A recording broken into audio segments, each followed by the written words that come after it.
Hello, everybody, and welcome back for another edition of Ukraine This Week with me, Don Arleth. Let's go ahead and start off with an overview of the latest stories coming straight out of Ukraine.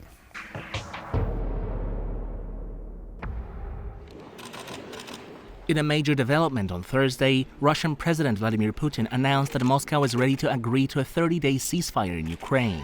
Putin has emphasized he will go through with the U.S. proposed plan, but demands guarantees that Kyiv will not mobilize or train troops or receive weapons. Speaking alongside Belarusian leader Alexander Lukashenko, Putin stressed the ceasefire must address the original causes of the conflict, once again repeating long-standing Kremlin narratives. Kyiv had already agreed to the truce during talks in Jeddah on March 11th, contingent on Russia's participation. Putin also cited Russian gains in the Kursk region and stated further discussions, including with U.S. President Donald Trump, are necessary.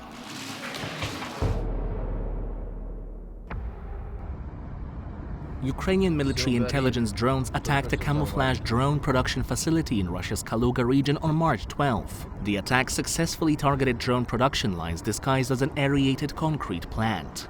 Ukrainian forces also successfully hit a critical oil refinery in Moscow and a pipeline in the Oriol region, in the largest drone attack since the beginning of the conflict. Multiple hits were reported at the Moscow oil refinery, which is capable of processing 11 million metric tons of oil per year and covers 40 to 50% of Moscow's gasoline and diesel supplies, according to a statement released by the military. Another successful strike targeted the Novokuybishevsk oil refinery in Russia's Samara region, notable for producing gasoline, diesel fuel, and fuel oil, which are critically important for transport and military equipment.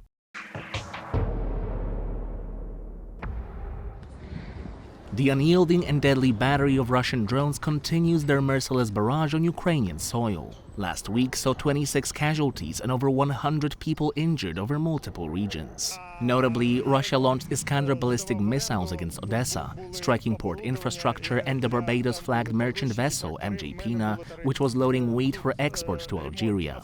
4 Syrian crew members, aged between 18 and 24, were killed, while 2 other crew members were injured. Furthermore, civilian infrastructure in the city was damaged, including houses, a children's toy warehouse, and a fuel tank.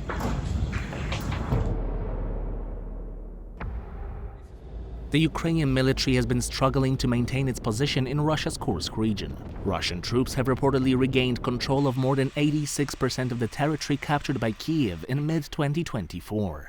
On March 12th, Russian troops entered the town of Sudzha, which served as Ukraine's main stronghold in the region. A potential loss of the Kursk salient would likely weaken Ukraine's negotiation position as it prepares for initial rounds of talks with the U.S. in Saudi Arabia. Russian forces have also allegedly executed 5 Ukrainian prisoners of war, once again disregarding humanitarian law. The news comes as Russian President Vladimir Putin made his first visit to Kursk Oblast on March 12 since Ukraine launched its incursion last year. And now, joining us to navigate all the developments of this week, we have 2 guests. And our first guest is David DePato, geopolitical analyst and consultant, former U.S. Army counterintelligence special agent. Hello, and thank you very much for joining us on Ukraine This Week. Thank you for having me. Yes, and our second guest is Peter Doran, Senior Fellow at the Foundation for Defense of Democracies. Hello, and welcome to Ukraine This Week. Great to be here. All right, now, gentlemen, we started off the week, literally, if we look at the past few weeks, it's been quite depressing, but we started off the week in Jeddah, of course, with the Ukrainian and American delegations sitting down. And actually, I was quite encouraged by this meeting. Ukraine agreed to a 30-day ceasefire. They were also able to put in certain provisions concerning the exchange of prisoners of war and the return of abducted children from Russia, as well as reinstitute the intel and weapons sharing. So now, David, let's go ahead and start with you. What are your main conclusions about this meeting that kicked off the week? Well, like you, I started off being very optimistic. I was encouraged by the fact that President Zelensky had offered the 30-day ceasefire with, as you said, an exchange of prisoners and some other I thought, very lenient provisions. But basically, I think the main point was that, yes, he had agreed to a 30-day ceasefire, where up till that point, we weren't sure exactly what he was going to do after that blowout in the Oval Office not too long ago. So I was very encouraged. However, I wasn't, how shall I say, holding my breath as far as what the response was going to be from the Kremlin. I thought that no matter what Zelensky or the Americans had offered, that they were going to pay lip service to it, but that they weren't going to give any concessions, nor were they going to make any firm decisions at that point, and pretty much leave the world guessing as to what they're going to do. Right now, Peter, another thing that was encouraging here was Secretary of State Rubio saying that if Russia didn't agree, then they know who is the one impeding peace. This was also very encouraging. What were your impressions from Jeddah? And is there anything that you were disappointed in actually in that meeting? Well, from the Jeddah meeting, it was very much a success for both the Ukrainian and American side. As David pointed out, we saw a breakthrough from the Ukrainian side. First, many of them wore ties, which was a critique that was made when President Zelensky visited the White House. Now they wore ties for the negotiations. That was good. And we also saw them make a clear declaration that Ukraine's stolen and abducted children must be returned as one of their red lines, in addition to the return of POWs and security guarantees. So I was very encouraged to see that. The flip side is that we basically got a stone wall from Vladimir Putin at the end of this week. It's very obvious that Putin does not have any desire at this moment to pursue a ceasefire or a long-term peace strategy on the basis of what he is saying. Right now, do you think that Donald Trump is simply naive in the fact that he thinks that Vladimir Putin is some kind of equal partner in this, and that actually Vladimir Putin wants a quick end to the war? And if we talk about ceasefires, who benefits from a ceasefire more, Russia or Ukraine? Well, that's the twist. Vladimir Putin is very clearly testing President Trump. His response today and yesterday to the U.S. delegation reveals what his plan is. He says, sure, I want peace. Now, here is a list of the demands that I need in order to make a ceasefire possible, and they're all poison pills. Here, the nice twist, the funny twist, is that Putin is playing like he's the victim here, demanding security guarantees so that the Ukrainians won't attack his troops. This is absolutely absurd, and the Trump White House needs to bring the hammer of economic sanctions down on Moscow if they continue to play games like this. Right now, David, also Vladimir Putin mentioned the situation in Kursk. He says, well, what do we do about Kursk? Of course, bringing up one of these impediments, if you will, to getting to the ceasefire. Yet, at the same time, we have a counter-narrative that the Ukrainians are surrounded in Kursk, and even Donald Trump coming out and saying that he told Witkoff to actually ask Vladimir Putin to spare those Ukrainian soldiers there in the Kursk salient. So which is it? Well, if I may, President Trump is pretty much parroting the Kremlin line. Donald Vladimirovich Trump is pretty much saying what Putin would say, that the Ukrainian forces are surrounded and that they're in a very tough position. And he's asking that the Russians spare them so there are no lives lost on either side. I'm not saying that's not true, but I've learned over at least 30 years not to believe anything that comes out of the Kremlin. The Ukrainians are not confirming that that's the case, not that they would. But I'm not so sure that's even the case. They've lied about what's going on in Kursk before for very good reasons. So I'm not sure the Ukrainians even are surrounded. I do believe they're probably making an orderly retreat. They have admitted to that.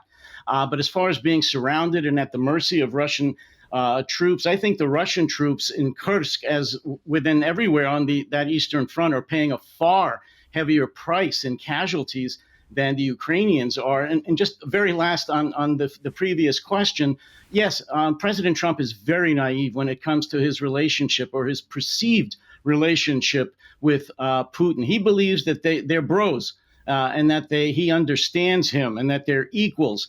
Not the case. Putin is playing Trump. It's very, very discouraging, sad, and dangerous to see what's going on. But I don't think that President Trump gets it as far as what's going on in the mind of Vladimir Putin. Now, Peter, we've seen a lot of pressure put on, of course, President Zelensky and Ukraine itself to get these negotiations going. It looks like at the beginning of the week, Ukraine made a very prudent decision. Do you think that Vladimir Putin's going to get favorable treatment? Do you think Trump is going to be quite as rough on him, especially moving forward now, trying to get him to this 30-day ceasefire? Do you think he'll be more lenient and allow Vladimir Putin to take his time?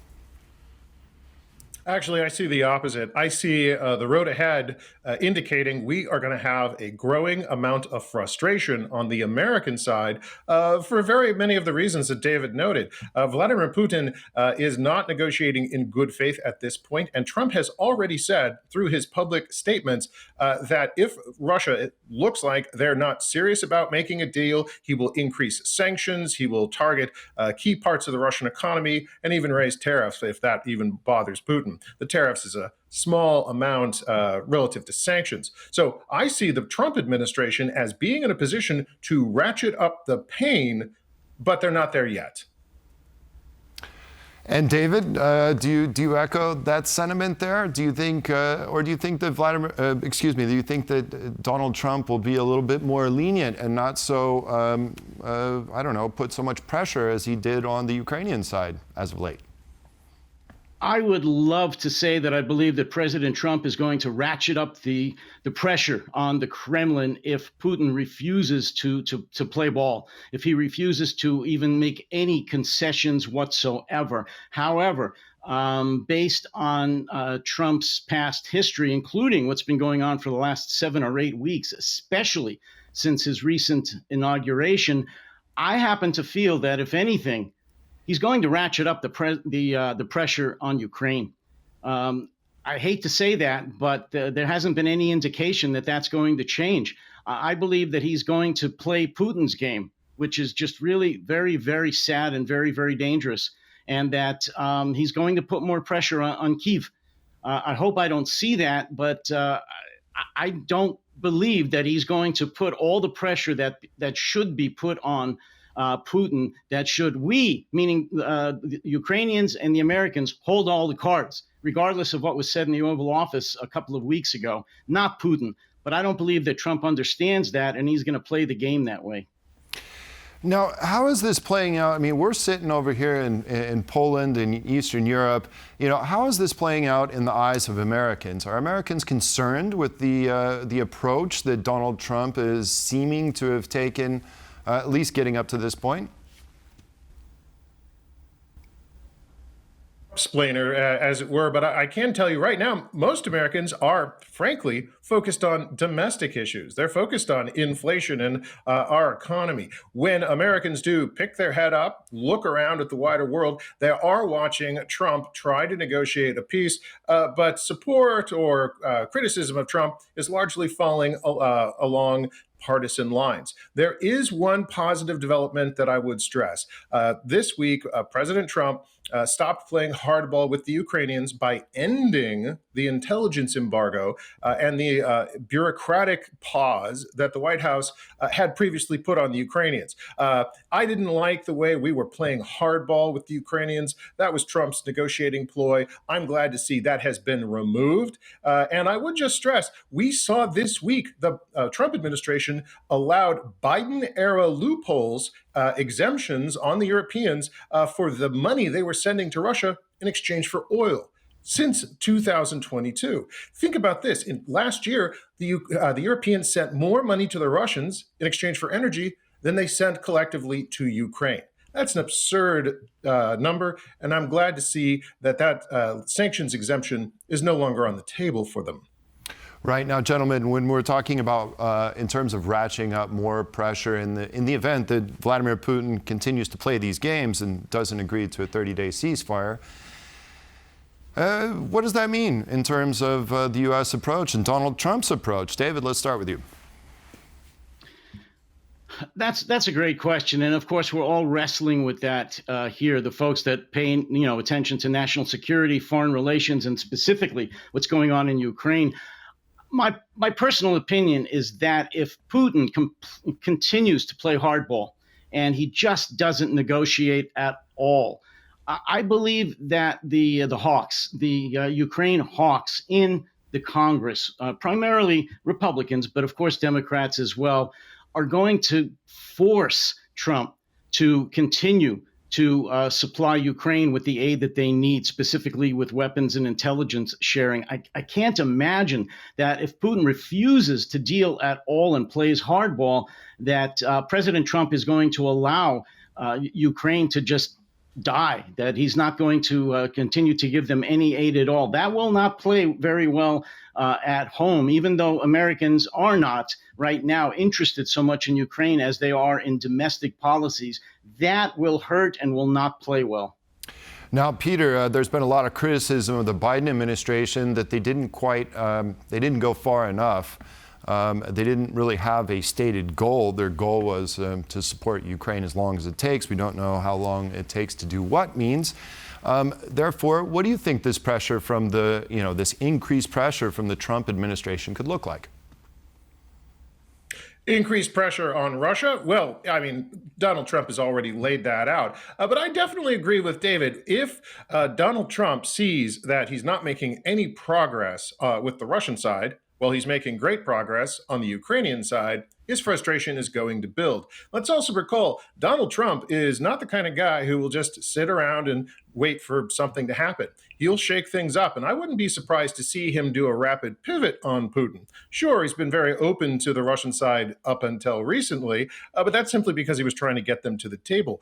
If Vladimir Putin continues to play games with Trump, I think Trump's going to turn on him, and that's why this is a major challenge for his administration. If this team in Washington stands firm, I expect Putin will likely back down and start negotiating in better faith than he's been doing up until now. And now the million-dollar question, gentlemen. Is it possible for Vladimir Putin to negotiate in good faith and actually abide by his agreements? David, let's start with you, and then Peter will have you follow up. That's a big niet. Or as I like to say, bolshoi niet, which doesn't mean anything really in Russian, but it means emphatically no. Yeah. Putin has never negotiated in good faith. For the most part, historically, Russians and before them the Soviet Union have not negotiated in good faith. I'm not giving away any secrets here. So the short answer is no. We cannot trust them, meaning the West, the United States, Europe, and Ukraine cannot trust them. We need to have ironclad security conditions in any peace settlements, any ceasefire settlements, because the Russians will not abide by any agreement. Peter? Yeah, I think that's the right assessment, but I'd add one additional insight which could be useful. Vladimir Putin will not negotiate in good faith until he is forced to negotiate in good faith. And that's why I think that adding additional pressure as this administration becomes frustrated with the lack of progress on with Moscow, I think adding additional pressure on the Russian economy, even more than we've done up until this point. Yes, surprise, surprise, we still have room to run when it comes to increasing sanctions on energy sales, etc. So increasing that pressure will eventually force Putin to cry uncle and seek the relief of a peace negotiation rather than continuing to endure a shrinking economy that he can't, and a war that he can no longer fund with hard currency. Well, gentlemen, let's hope the tides turn and that the United States puts the pressure now on Russia instead of on our good friends in Ukraine.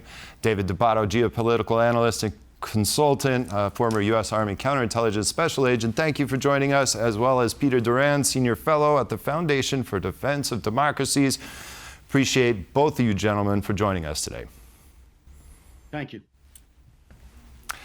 And that concludes this edition of Ukraine This Week. Join us again next week for all the latest developments from the war in Ukraine. Thanks for watching, and see you then. Goodbye.